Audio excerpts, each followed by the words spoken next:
Hare Krishna, Hare Hare Hare. So, welcome back to our continuing reading in the Madhuraya Kadambini, Cloud Bank of Nectar, by Srila Vishvanatha Cakravarti Thakura. This book illuminates the path of devotional service from faith to Sadhu-sanga, association with devotees, engagement in devotional service, all the processes, and all the way up to prema. It gets into all the specifics and all the details of those, and what one goes through. Basically, it describes the process that one will go through, every single minute step one will experience on the way to prema. And even the first chapter is all about, not even really about faith. The first chapter is about the super excellence of devotional service. Because if you're going to have faith in devotional service, you have to know what it is. So the book is really, in essence, all the general yet specific experience that a devotee is going to have, or that an individual spirit soul is going to have by coming in contact with devotional service, if they do everything correctly. These are all the stages one will go through. So the first chapter was super excellence of devotional service. The second chapter was faith to devotee association to engagement in devotional service, and then the divisions of that engagement in devotional service. This chapter 3, and we're going to do chapter 3. Chapter 3 is long, or the third shower of nectar. Mitigation of inauspicious elements, or this section is anartha nivritti, basically describing all the unwanted things in the heart and how they can disappear and how they disappear and what are the anarthas. They all become exposed in this section in great detail. So it's kind of a long section because it covers the 10 offenses in chanting the holy name. And then the fourth shower of nectar is the nectar begins to flow, or one becomes nishta, one becomes steady. And he in there describes the 6 different types of unsteadiness that one will have to pass through before they become steady. And then there is the attainment of taste. And we'll read that. Those 2 chapters are really short, so we should be able to get through all of this in our time, which I usually try to do like an hour of reading or something like that. And as usual, at the very end, we will post a link to the chat room that we use, where everyone can join us in chat. And I was thinking we could do other things too if people wanted to get together, and everyone could chant japa. We could all get on there and chant japa together in the morning, something like that. A way to get together to chant without having to, trudge through the cold and the snow, which might be coming. Or if you just live a long way away, it's a great way to hear each other chanting. So be inspired, know that people are actually up and doing it. So at any rate, we'll try to do some of that at the end if people want to join in and join me in the chat room. And so Devi's usually there, and my mom is there, Krishna Kumari. We can try to get some more in-depth Krishna Katha going amongst devotees. So with that said, I'll just start reading.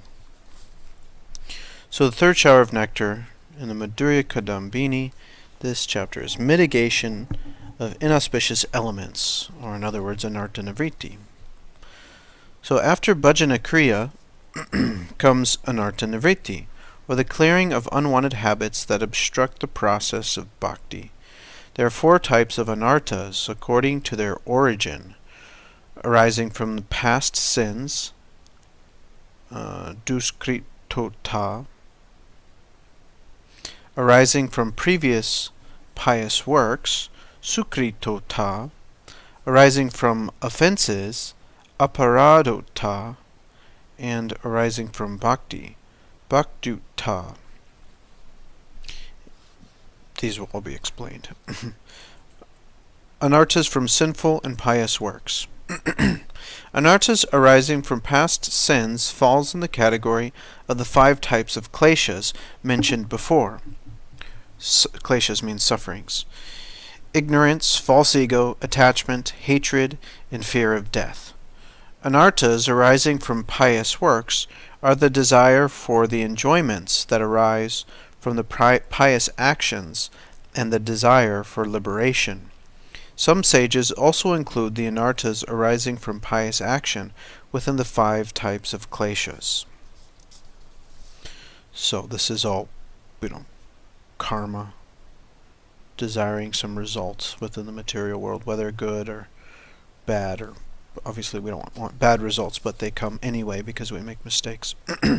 So the next one, anarthas from aparad, or committing offenses.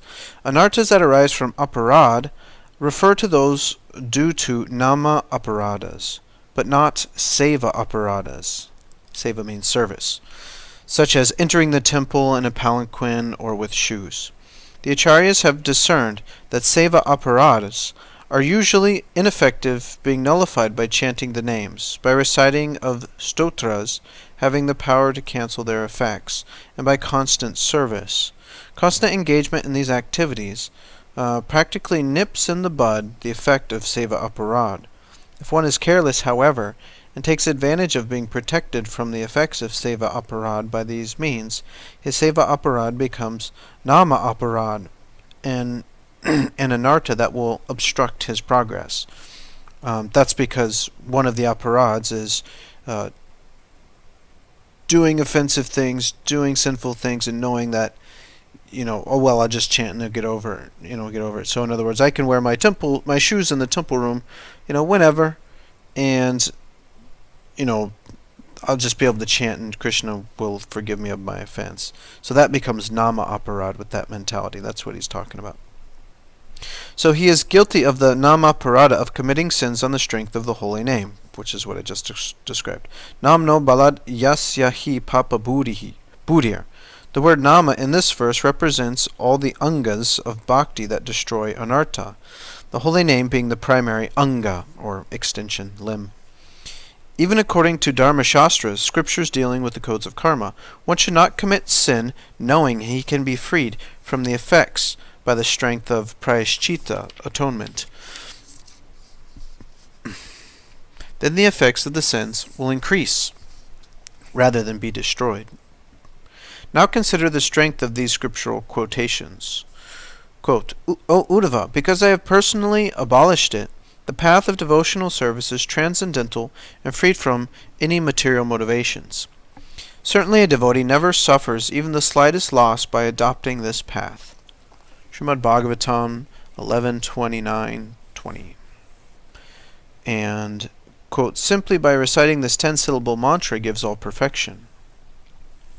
Does neglecting or failing to complete some of the angas of bhakti produce nama aparad? Never. Committing sin on the strength of the holy name refers to the intentional commission of sin, while thinking that the power of devotional activities will nullify the bad effects. Sin refers to acts condemned by the scriptures that require atonement. Unlike the path of karma, where the Shastras condemn failure to do the right perfectly, it never condemns failure to perform all the angas on the path of bhakti. Hearing, chanting, doing, service, worshipping the deity, so on and so forth.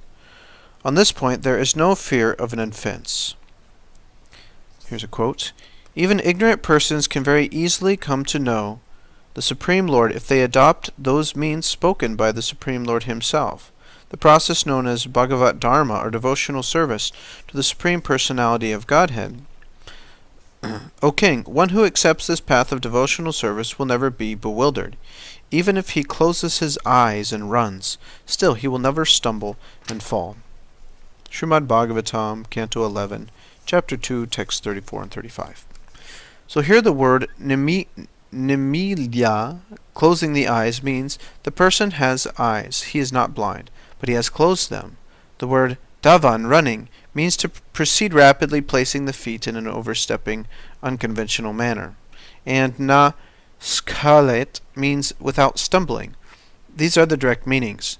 The verse refers to a person who takes shelter of devotional service and is practicing the primary angas. The meaning is that such a person, though knowing all the angas of bhakti, even if he neglects some of the secondary angas as if ignorant, he neither commits any aparad, nor is he deprived of the goal. Like someone who hears and chants and does service, but doesn't follow all the specific angas, like wearing the wrong thing in front of the deities, like wearing all red in front of the deities. You're not supposed to do. That's the secondary thing. But if one fully absorbs themselves in hearing and chanting and residing in a holy place and worshiping the deity, things that are primary, then he's not deprived of the goal. So closing the eyes does not mean ignorance of scripture, shruti and smriti, considering as one's two eyes, for that contradicts the direct meaning. Closing the eyes and running, or deliberately neglecting some of the angas of bhakti and eagerly pursuing the goal, does not allow the devotee to commit the 32 seva aparads. As already mentioned, this verse refers to a person who has sincerely taken shelter of the process of bhakti as given by the Lord himself, in which case there is no question of intentional seva aparad. Or like in deity worship, there's so many details, sometimes you forget something, or you don't have the right mood or something like that. So one should never intentionally commit the 32 seva aparads, beginning with entering the temple on a palanquin or while wearing shoes. For the Shastras definitely condemn a person who deliberately makes seva aparad as a two-legged animal. If nama aparads, both long-standing or recent, have been made unconsciously, but their presence is inferred by the effect, lack of advancement, one should chant the name constantly. By the chanting, one can attain steadiness in bhakti and thus gradually neutralize his aparads. If committed in full knowledge, however, there are some other procedures for their removal. So this is all really important stuff. Why? It was stated here that the presence of aparad, or offense, is inferred by the effect, lack of advancement. So we have to, again here, minor aparads are, you shouldn't purposely commit them, but if they're committed, it's not super big deal. One just needs to do more chanting. One needs to, one should always be seriously engaged in devotional service. But the point I'm saying is that then we'll talk about some more serious aparads, and one should not commit them, because then it doesn't matter then, because in devotional service we have to do austerity, we have to work to make spiritual advancement. But if you have doing some offensive thing, then that's never, you'll do all that work and nothing will manifest. And so, it's really important to know these things and know how to nullify these things, and to remain good devotees. Otherwise, our devotional service will not bear the fruit, and that's unfortunate. And we don't want to be unfortunate. Vaishnava and Guru Aparad. Sadhu Ninda, or criticism of Vaishnavas, is the first of the 10 offenses against the holy name. Ninda also implies animosity, malice, and such. If by chance this offense occurs, the person should repent. Quote, "Oh, I am such a low-class person. I've made an offense to a saintly person." Unquote. A person burned by fire seeks relief in fire. This is logic. According to Ayurveda, one treats burns with ointments that cause heat. That's the note.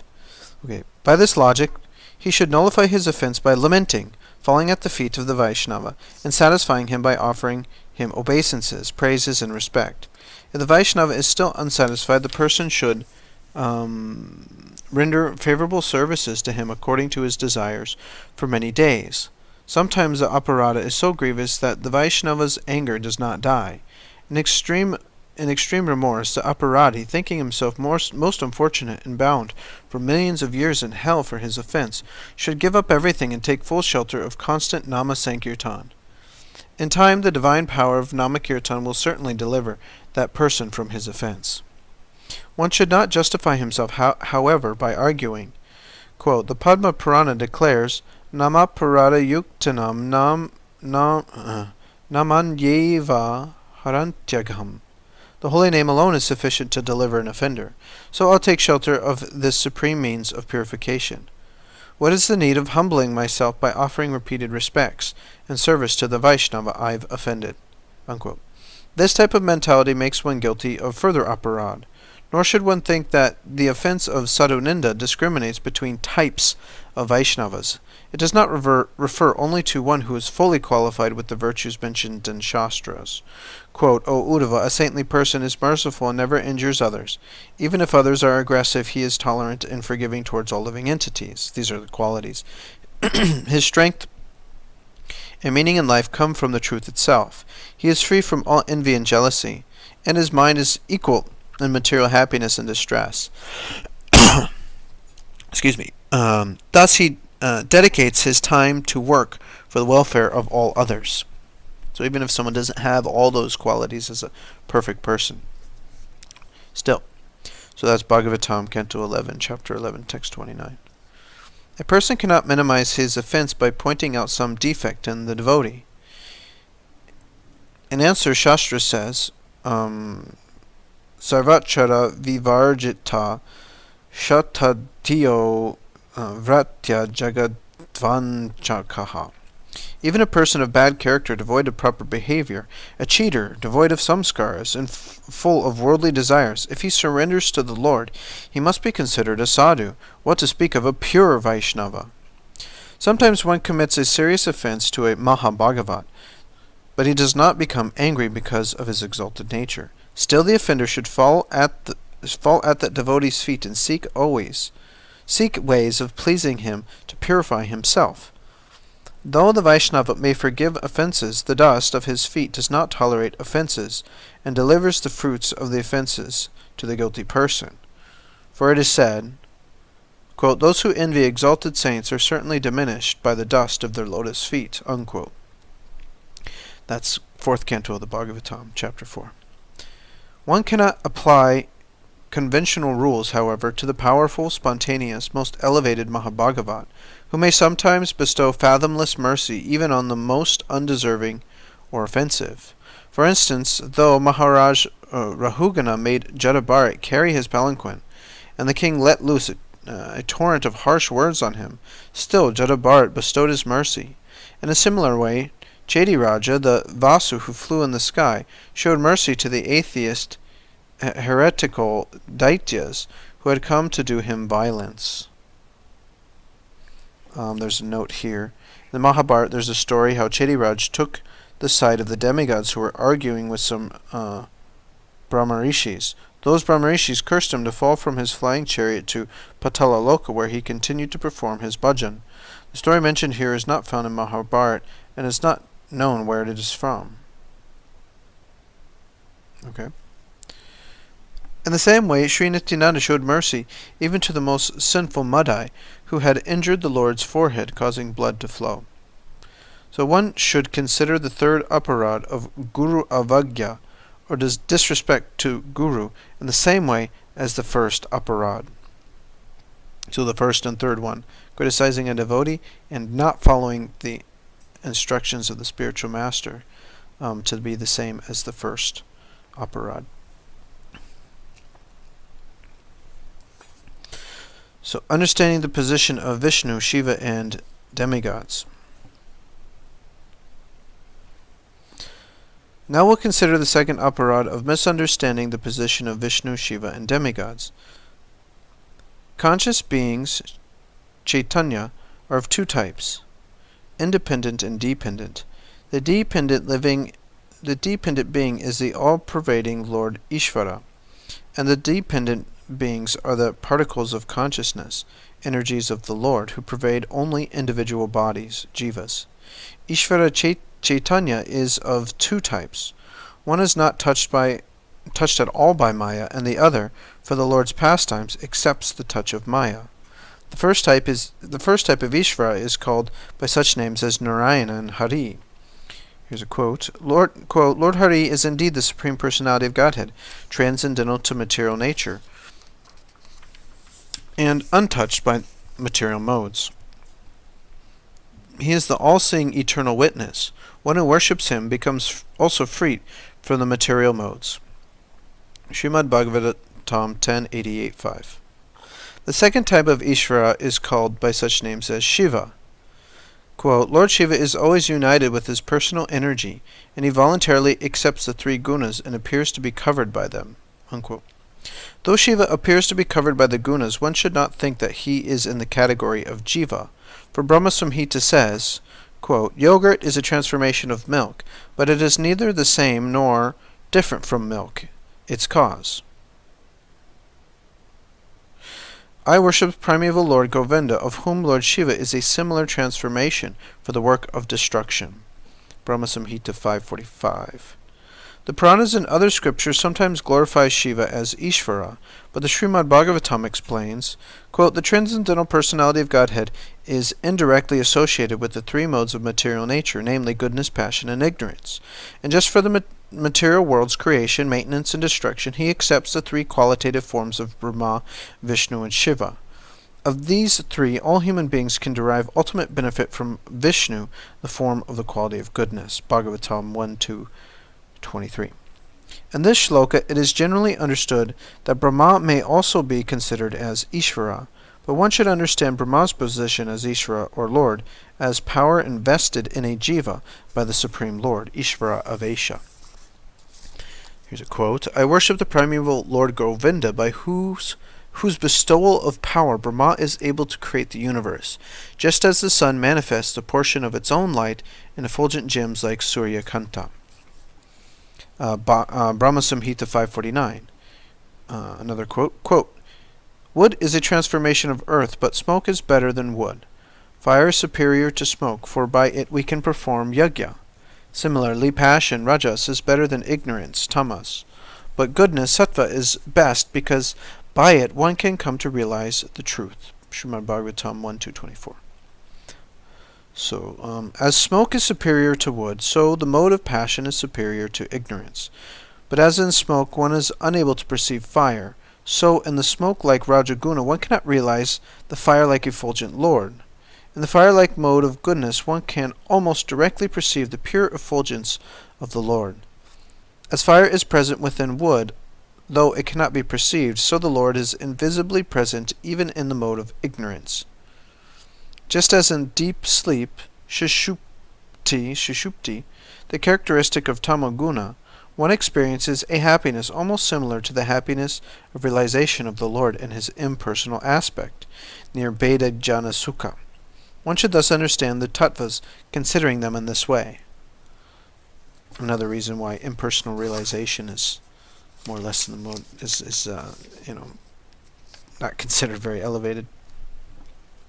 The conscious beings who are dependent on the Lord, jivas, are of two types, those who are not covered by ignorance and those who are covered, devatas, men, and animals. The uncovered jivas are of two types, those under the influence of the Lord's Aishvarya Shakti and those uninfluenced by that Shakti. Those uninfluenced by the Lord's Aishvarya Shakti are broadly two types, those practicing jnana, who merge into the Lord, a lamentable condition, and those practicing bhakti who remain differentiated from the Lord and relish nectarine bliss, a non-lamentable state. Those influenced by the Aishvarya Shakti are also of two types, those absorbed in jnana belonging to the spiritual sphere, and those absorbed in creation and other such functions of material nature.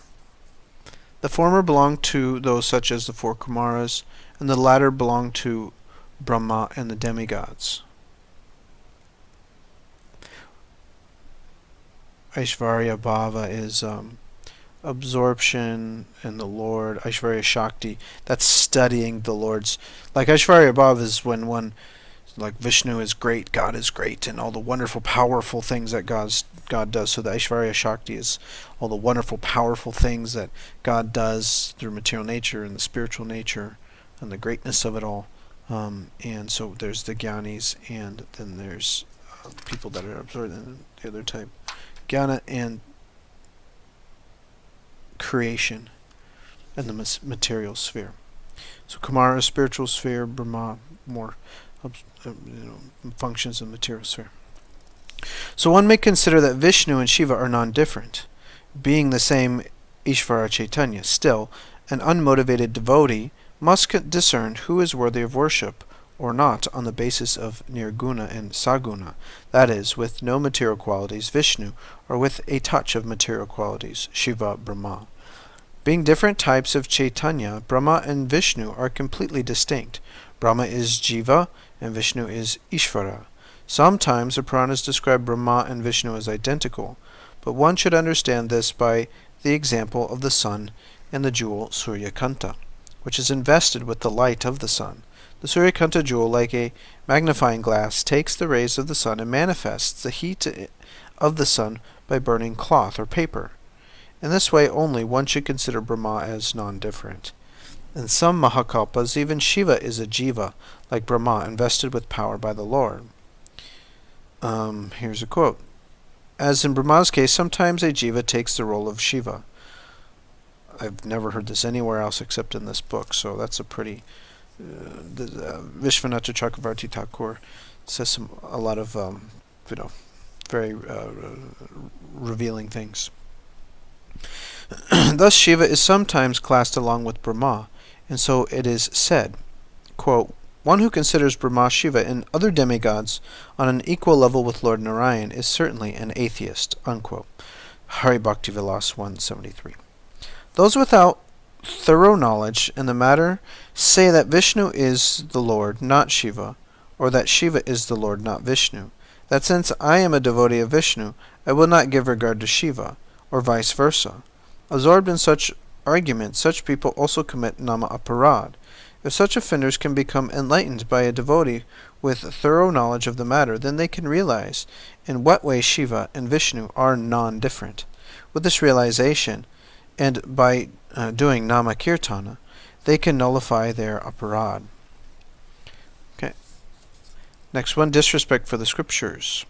Shruti Shastra Ninda is the fourth offense of disrespect for Shruti scriptures, considering that they do not mention anything about bhakti and are thus glorified only by worldly-minded people. One nullifies this offense by using the same mouth that criticizes the Shruti, which propound karma and jnana, to repeatedly praise the same scriptures as well as the practitioners of those scriptures, karmis and jnanis, and to do loud chanting of the holy name. The offender gets relief when he has the fortune to understand the subject properly from a knowledgeable devotee.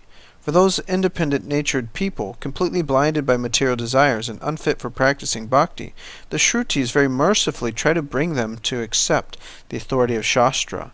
One should understand the commission and nullification of the other 6 offenses in the same way. Other 6 offenses.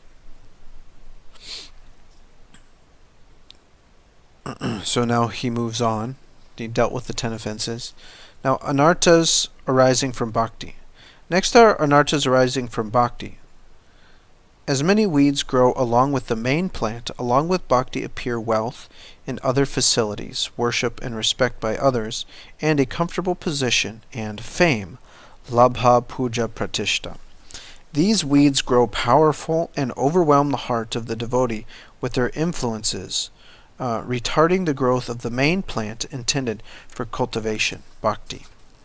So those are anarthas that arise from bhakti. In other words, by devotional service, a lot of facilities come someone's way and potentially can overwhelm them if not properly dealt with. So anartha nivriti, nullification of anarthas. There's explanation here. Each of the 4 types of anarthas have 5 grades of anartha nivriti, nullification. Limited or partial, ekadesha vartini. Pervasive, bahu desha vartini.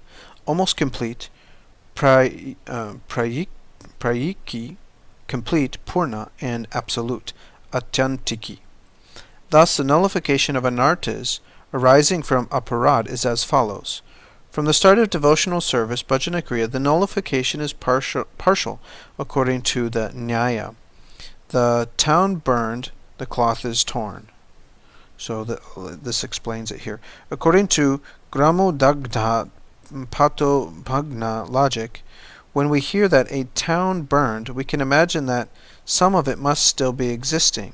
Or if a cloth is torn, the pieces are still existing. Okay, so I'll read that sentence again. From the start of devotional activities, bhajana kriya, the nullification is partial according to the Nyaya, or logic. The town burned, the cloth is torn. So by continued practice with the appearance of nishta, the eradication is more pervasive. So in other words, when you first start devotional service, you burn up your karma, you burn up your offenses, and these things get purified. But even though the town burned, this town is still standing. Even though the cloth has been torn, there's still pieces of the cloth. Even though you've made some progress in purification, there's still remnants, if not whole pieces of anartas manifest or still existing. So with the appearance of rati or bhava, the eradication is almost complete, even on the stage of bhava, which is right next to prema. With the appearance of prema, the eradication is complete. With the attainment of the Lord's association, the eradication of anartas is absolute, with no possibility of their appearance. So even after prema, there's still a little bit more. Prema, Krishna's got to reciprocate and become your associate, or you rather become his. If one thinks that the following random episodes show anartha arise... If one thinks that the following random episodes show anartha arising even after attaining the lotus feet of the Lord, one should throw out that thought from his mind by his intelligence. In the case of Chitraketu, who had already attained the lotus feet of the Lord, his accidental maha-aparad to Shiva was apparent, not real, for there was no ill effect from his mistake. Both as an associate of the Lord and assuming the form of the demon Vritrasura, his wealth of prema was still evident. So the story of Vritrasura is in the 6th canto, so I don't know all the details to that. But it's evident here. Chitraketu attained the lotus feet of the Lord. He was at the stage of prema, an associate of the Supreme Lord. He offended Shiva. He had to take the birth as a demon, Vritrasura, for that offense, but his prema was never disturbed. So that's the example. The apparent offense of Jai and Vijay was caused by their personal desire stimulated by prema. The two desired in this way, quote, O Prabhu, O Lord of Lords, O Narayan, you are eager to enjoy the pleasure of fighting, but outside of ourselves, everyone else is too weak to oppose you. Though we're strong, we're not inimical to you. Somehow or other, make us inimical to you, and relish the happiness of fighting. We can't bear to see any lack whatever in your perfection, diminishing your affection for your devotees. Please fulfill the prayer of your faithful servants. So this was the mentality of Jai and Vijay before this whole thing happened. This is what Srila Vishvanatha Cakravarti Thakura does. He talks about what devotees are thinking when they say something. He talks about what they really mean. So he's revealing things. He's very, very interesting, wonderful acharya. So he reveals the mentality of Jai and Vijay here. That they wanted to fight with the Lord, and so they desired that the Lord arrange some kind of thing so that they could become demons and fight for him. So their offense to the Kumaras, 4 Kumaras, when they came, was didn't really affect their prema. It was not real, it was apparent. It was an apparent offense, but not a real offense. That's what this discussion is about. So the eradication of anarthas arising from past sin is as follows. With the performance of bhajana kriya, the eradication is almost complete. With the appearance of nishta, eradication is complete. And with the appearance of asakti, it is absolute.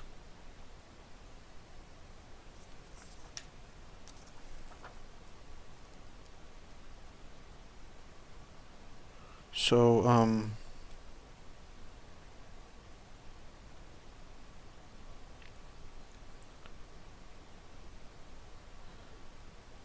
let's see here, from the start of devotional service, the nullification, and from aparad. So what we read before was the nullification of aparads, nullification of anartas arising from aparad. So when you have some kind of anarta because of an aparad, those do not completely, absolutely go away until one gains the association of the Lord, because you cannot have any offense and some anarta because of that. Now we're talking about anartas arising from past sins, meaning, you haven't been in, it's not what's damaged your devotional life by being offensive to devotional service and devotees. It's what's damaged your devotional life because you've been involved with material nature. These are a little easier to clear. It doesn't require such a high level of existence. But ultimately, they all need to be cleared, but it's nevertheless very interesting. So the eradication of anartas arising from past sins is as follows. With the performance of bhajana kriya, the eradication is almost complete. With the appearance of nishta, eradication is complete.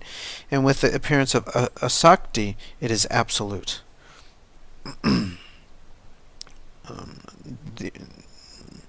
This is because at asakti you still aren't a personal, so you're still pining over being with the Lord, and He's always kind of separate. You're not, totally with Him yet. So, therefore, or aparads out of, or anartas out of devotional aparads are can still kind of keep you from that being with Krishna sort of thing. Okay, let's continue. The eradication of anartas arising from bhakti is as follows. With bhajana kriya, the eradication is partial. With the appearance of nishta, it is complete. With the appearance of ruchi, it is absolute. So those anartas,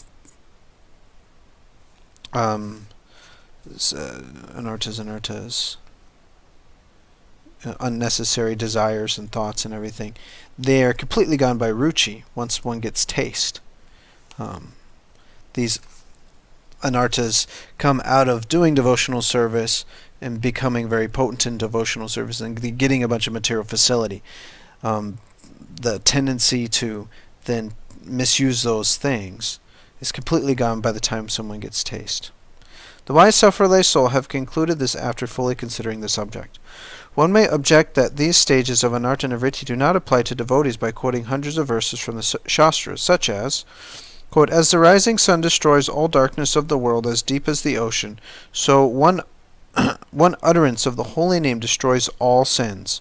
All glories to the holy name who bestows such auspiciousness on the whole universe. Sri Sridhar Swami Padjavali. Sridhar Swami is the original commentator on the Srimad Bhagavatam. And here's another verse.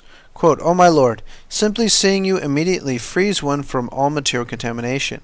This is not impossible because, what to speak of seeing you personally, merely by hearing your holy name once only, even a Chandala can attain liberation from the material world. Srimad Bhagavatam, Canto 6, Chapter 16, Text 44. Okay, so, or quoting, or citing Ajamil's case, where his one utterance of the Lord's name in Nama Abhasa removed all anartas, even up to avidya, ignorance, the root cause of material bondage, and he attained the lotus feet of the Lord. This is all true. There is no doubt that the holy name has such inestimable power. But the holy name, being unhappy with offenses made against it, does not manifest its full power in the offender. This is indeed the reason sinful tendencies continue in the offender. Still, the servants of death, Yamadutas, are powerless to attack such a person, as in Ajamil's case. Quote, although not having fully realized Krishna, persons who even once surrendered completely unto his lotus feet, being somewhat attracted by his name, fame, qualities, and pastimes, have thus performed the true method of atonement. Even in dreams, such persons do not see Yama or his servants carrying nooses. Bhagavatam 6.119. Though this is true, they have no means of purification after their becoming free from nama aparad. In the discussion of their offenses, the Padma Purana says, one who commits sin on the strength of the holy name cannot be purified by practicing the rules and regulations of yoga for thousands of years. Unquote.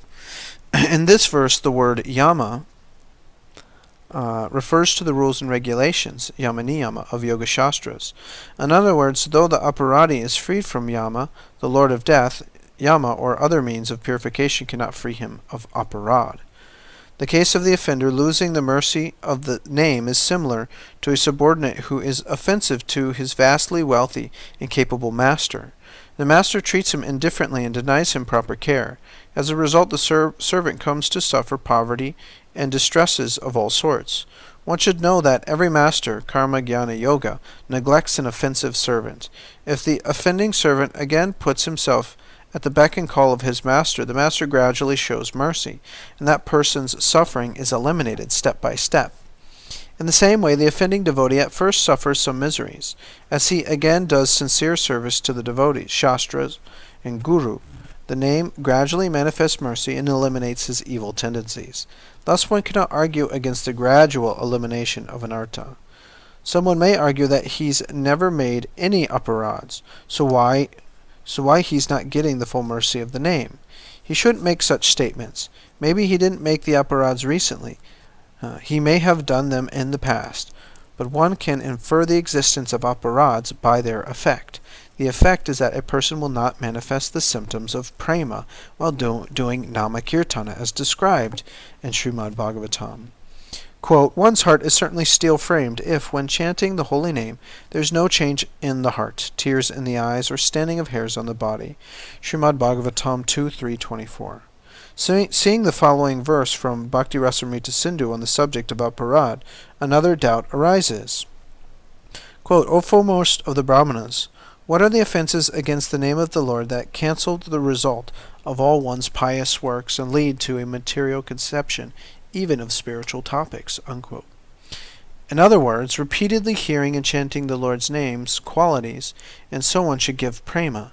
Serving the sacred tirthas should bestow perfection, and repeatedly tasting ghee, milk, betel, and other kinds of the Lord's prasadam should destroy all desires for sense enjoyment. So what are the grave offenses that cancels these fruits and causes all these spiritual potent activities to appear material? This very startling and unnerving question is being raised. If this is so, does it follow that a person who commits nama aparad becomes adverse to the Lord, and thus cannot even take shelter of Guru or perform other devotional service? It is true, as during a high fever, this is true. As during a high fever, losing all taste for food, a person finds it impossible to eat. So a person who makes serious aparads loses scope for hearing, chanting, and other devotional service. There's no doubt about this. However, if the fever lessens with time, some taste for food develops. Even then, nourishing foods like milk and rice cannot give their full nourishment to the person suffering from chronic fever. They bestow some benefit, but cannot relieve him of his wasted condition. Nevertheless, medicine and an invalid's diet can, with time, restore his former health. Then the full potency of normal food can again be utilized by the body. In the same way, after a long period of suffering the effects of aparad, the intensity reduces slightly and the devotee develops a little taste. Again the devotee becomes fit for bhakti. Repeated doses of hearing and chanting the Lord's name and other such processes then gradually reveal everything in progression. The saints have described this progression as follows. Quote, the progression and the development of bhakti in the sadhaka up to the appearance of prema is as follows, starting with faith, sraddha, followed by association of devotees, Sadhu-sanga, doing devotional practices, bhajana kriya, cessation of unwanted habits, anartha nivritti, steadiness, nishta, taste attainment, asakti, bhava, the stage prior to love of God, and prema, pure love of God. Bhakti Rasamrita Sindhu 1.4.15.16. Some suppose the presence of namaparad, seeing the absence of symptoms of prema, as well as seeing traces of sin in devotees who are practicing kirtan and other devotional service. They also suppose that the reactions of past karma, prarabdha, have not been destroyed by observing material distresses in such devotees. It was already seen before that Ajamil chanted without aparad, naming his son Narayan and calling that name many times a day. Despite the absence of namaparad, he did not manifest symptoms of prema, and he was also inclined to sinful relations with a prostitute. Yudhishthira and the Pandavas had achieved the association of the Supreme Lord himself, and were thus certainly freed from past karmic reactions. Still, they had to suffer many apparently ordinary miseries. As a fruit tree bears fruit only in the proper season, the holy name, though pleased with an offenseless person, reveals its mercy to him only in due time. For the devotee, accumulated sins committed due to past bad habits are as harmless as the bite of a serpent without its poison fangs. The sickness, lamentation, and other sufferings of devotees are not due to prarabdha, the Lord says himself. Quote, "If I especially favor someone, I gradually take away all his wealth. Being penniless, his family and relatives reject him, and thus he suffers one distress after another." Unquote. Another quote here. "The person without the severe malady of material possessions is the object of my mercy." Unquote. Thus, the masterful Lord, who always sees to the welfare of his devotee, gives him all sorts of suffering as his mercy, with the plan to increase the devotee's humility and longing for the Lord. Having no results due to previous acts, one cannot say he is suffering the effects of past sins. So, thus ends the third shower of Madhuraya Kadambini by Mahamopadaya,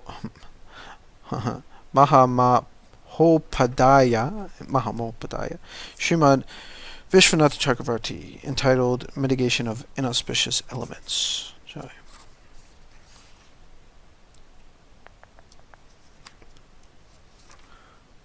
Well, that covered a lot of stuff. Let's see here.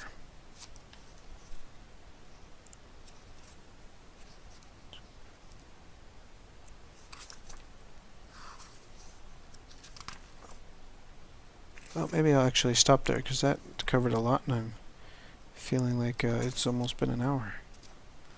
So next time, trying to find that page number. Yeah, no, that's fine. Next time we'll read, I don't know, we may end up reading the whole thing. We may complete it on Wednesday.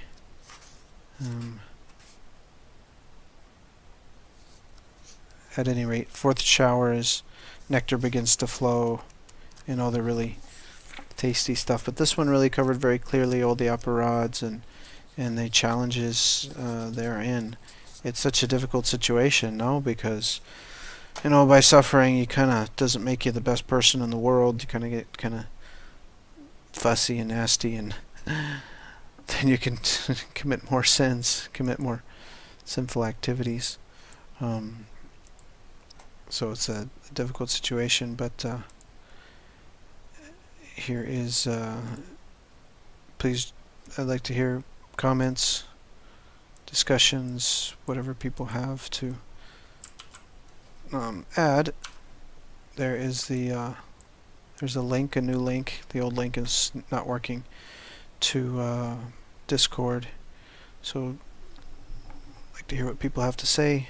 Join me over there, and we can discuss more if people like. Otherwise, thank you very much for listening. Hare Krishna. And Wednesday we'll dive more into this